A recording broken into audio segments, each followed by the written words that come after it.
Welcome and thank you for your interest in the circular benchmark tool. You are here because you are representing a region and you probably want to learn how to progress in circular economy. You are here on the right spot because a region that wants to lead tomorrow needs to learn today. With this video we will present the circular benchmark tool to you and also guide you through it. It's easy and it's simple. And you can do the benchmarking yourself or with your team. The circular benchmark tool has been developed by and for regions to determine the circular maturity level and also to start benchmarking with and learn from other regions. Success with your journey, take your time and let's get started. Let me briefly introduce you the circular benchmark tool team. There's Tom, Martin, a communication coordinator of the circular benchmark tool. Mattia, consultant for the circular benchmark tool, and Mattia will lead you all through the tool. Anna, the circular expert and co-developer of the circular benchmark tool. And myself, Bart, overall coordinator and also co-developer of the circular benchmark tool. Okay, now we are going to enter the assessment environment of the CBT. In order to do that, we recommend you to open an extra tab to revisit the website. Here, you need to log in to your account or register if you haven't done so already. Please, you can take a moment to pause the video at any time in case that's necessary. Once you're logged in the CBT account, you need to press on Go to Tool, and this will lead you to the following screen. Before you can fill in the indicators, there are a few questions left that need to be answered in My Settings. Take your time to fill in these settings and continue watching the video once you're done completing the settings. Very good. Now that you have completed the registration, we would like to continue with the methodology, followed up by explaining all the indicators individually. If you only need help understanding specific indicators or to interpret the results, we added a time frame for this video so you can fast forward to your wishes. The methodology behind the circular benchmark tool is designed in a process step approach and iterative by nature. The reason of this setup is because, of course, a lot of things are happening in the field of circular economy, and we want to make sure that in every step of the process, changes can be made on an ongoing basis. So there are 5 steps that are key in our methodology of setting up circular benchmark tool. The first step is the fieldwork research, and what we did back in 2020 when we developed the tool was look at actual regions and the things that they were doing to show circularity in the region. So we were checking out some best practices out of this region and collected 57 examples, which we concluded our field research. The next step was to perform an extensive desktop research. During this research, we actually dived into academic papers, best practices in any other country, basically, or region in the world, and diving into the practices done by regions. We have looked into 47 research papers, which we basically found in various online databases with key search terms such as circular economy, monitoring progress, circular indicators, measuring circularity, and benchmark in a circular economy. These 47 research papers were collected and assessed, and the summarized results were used as a starting point for the first selection of indicators. Together with the best practices from the field research and the examples from the desktop research, we made a full collection of indicators, which resulted in the third step of our methodology. A sum up of all the indicators that are there, that are relevant for regions, and actually for us to make a starting point of developing the tool. The next step for us was to evaluate such indicators, because of course we cannot make a tool for you with so many indicators. Each and every indicator was mapped against the user demands. For each and every indicator, we basically made an evaluation and assessment to check, is it easy to use? Is it understandable? Can this be influenced directly by the region itself? And is it easy to compare with other regions? All in all, the indicators that remains were more semi-quantitative, because that's the information that is really available for the people working at regional authorities. Mapping the full list of indicators with the three just mentioned drivers gave us a much more condensed overview of indicators. Another activity took place to remove the duplicates and basically categorizing the remaining indicators into 6 overarching buckets. Our 6 indicators remaining out of the 4th methodology step. The final step in the methodology is about monitoring and improving periodically. Not only allowing regions to actually redo the assessment and checking how that is going, but also for us to continuously monitor the market, because circular economy is on the move, just as the metrics to monitor the progress towards it. Resulting from the extensive research we have performed to develop the circular benchmark tool, there are 6 overarching indicators that remain. To start with circular procurement. Circular procurement is the extent to which a region and its stakeholders engage public and private suppliers to increase procurement based on circular economy principles. An example of circular procurement is, for instance, sourcing products and services from suppliers that, for instance, involve recycled content or are designed for durability and repairability. Circular procurement is important for regions to focus on for several reasons.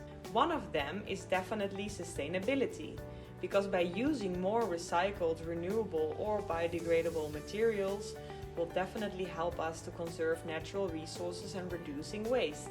But in addition, circular procurement is also found to be cost saving because of those more durable and long-lasting products, and of course encouraging more efficient use of resources. Access to funding. This is the extent to which a region enables access to funding to finance circular activities, projects, or organizations that play a key role in the circular economy transition. Funding can come from various sources, such as public sector grants, private sector investments, or international development funds. The access to funding indicator is considered crucial for regions for several reasons.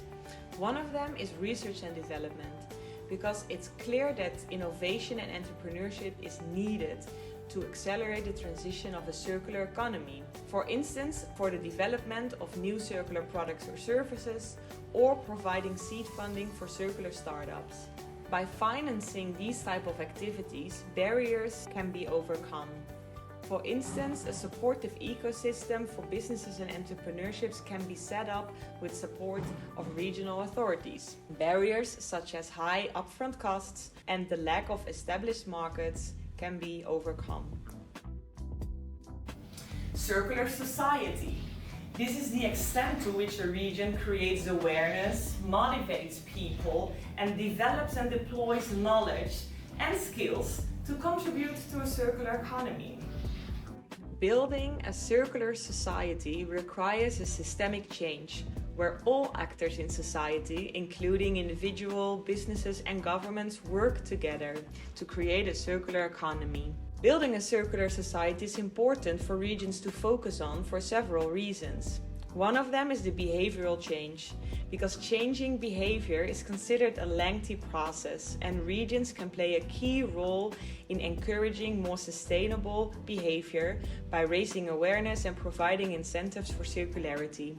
In addition, a circular economy can create new jobs and new opportunities for economic growth, which is one of the reasons for regions to focus on it.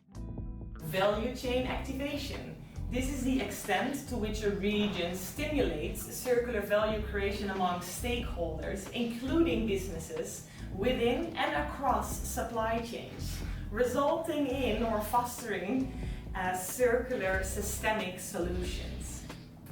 Value chain activations involve transforming current linear value chains into circular ones, where resources are used and reused rather than being disposed of as waste. The value chain activation is important for regions to focus on for several reasons. One of them are the economic benefits. And regions can create economic benefits such as cost savings, increased competitiveness, and new business opportunities by optimizing value chains. Also, collaboration is an important reason here, because value chain activation requires collaboration between stakeholders from different sectors, including producers, suppliers, retailers, consumers, and waste managers. Only together we can create a shared vision of circular economy. Good governance. This is the extent to which a region orchestrates, facilitates, promotes, and enables the circular economy transition. Good governance is critical for creating an enabling environment for circularity and ensuring that the circular economy transition is effective, efficient at the regional level. One of the reasons for regions to focus on good governance is that it can ensure transparency and accountability by providing information and data on the progress and establishing mechanisms for monitoring and evaluation. This can help to build trust and confidence in the transition. Last but not least, the integrated policy framework, the extent to which a region establishes and integrates a coherent circular policy domain to align policy, instrument, and legislation with circular principles. The integrated policy framework indicator involves developing policies and strategies that integrate and balance dimensions such as economic, social, and environmental to achieve sustainable outcomes. The framework can help regions to identify and maximize synergies between different policy areas such as energy, water, and waste management. This is one of the core reasons why regions should focus on an integrated policy framework. Okay, now we are going to explain the maturity levels of the circular benchmark tool, also known as the areas of assessment. And they are meant to assess each of the 6 indicators of the CBT. The first level is mapping. In this level, the indicator is identified and the current state of the region is mapped in relation to the indicator. In practice, this indicates that there is an overview within and across regions and that present and clear objectives are set. This involves understanding the current processes, practices, and systems that impact the indicator. Second, we have the planning maturity level. At this level, a plan is developed to improve the region's performance in relation to the indicator. This plan should include the objectives and processes required to deliver the desired results. The plan should include specific actions and targets with policy support to move the region from the current state to the desired state. At the third place, we have doing. At this maturity level, the plan is put into action. This involves implementing the specific actions identified in the planning stage and ensuring that they are carried out effectively. The fourth maturity level is checking and acting.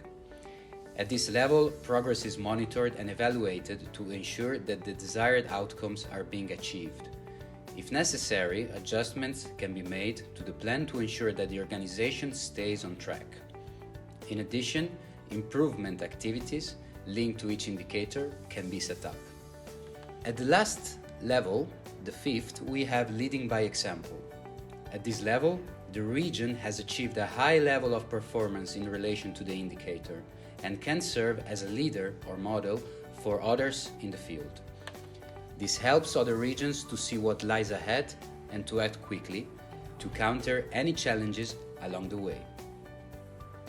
Remember, similar to the need for constant updating indicators, also the maturity levels work as a loop that needs to be constantly updated. In other words, a region that is leading by example today in the circular economy, thanks to certain performances, might be in the mapping maturity level, so the lowest, in a few years, because standards, regulations, and even indicators might change through time.